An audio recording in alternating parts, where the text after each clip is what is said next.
വിശുദ്ധ റമദാനിൽ നമസ്കാരശേഷം നാം ചൊല്ലുന്ന പ്രത്യേക ദിക്റുകളിൽ ഭൂരിപക്ഷവും പ്രവാചക ചര്യയിലില്ലാത്തതും പിൽക്കാലത്ത് പ്രചാരത്തിലായവയുമാണ്. എന്നാൽ പ്രവാചക ചര്യയിൽ സ്ഥിരപ്പെട്ടവയെ മാറ്റി നിർത്തി പിൽക്കാലത്ത് കൂട്ടിച്ചേർക്കപ്പെട്ടവയ്ക്ക് പ്രാധാന്യം നൽകുന്ന ഒരു അവസ്ഥ ഇന്നുണ്ട്.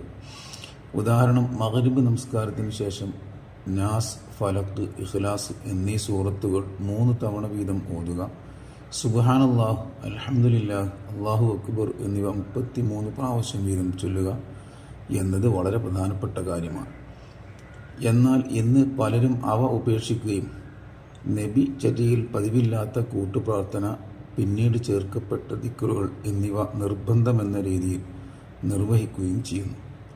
ഇവിടെ ഒഴിവാക്കപ്പെടുന്നവ സുന്നത്തുകളും അനുഷ്ഠിക്കുന്നവ അനുവദനീയമായവയുമാണ്. ഇത് അള്ളാഹുവും അവൻ്റെ പ്രവാചകനും പൊരുത്തപ്പെടുമോ എന്ന് നാം ചിന്തിക്കേണ്ടതാണ്. അതിനാൽ സമയക്കുറവാണ് പ്രശ്നമെങ്കിൽ സുന്നത്തെന്ന് സ്ഥിരപ്പെട്ടവ അനുഷ്ഠിക്കുകയും അല്ലാത്തവയെ മാറ്റി നിർത്തുകയുമല്ലേ വേണ്ടത്. സ്വന്തം മനസ്സാക്ഷിയോട് ചോദിച്ച് തീരുമാനമെടുക്കുക.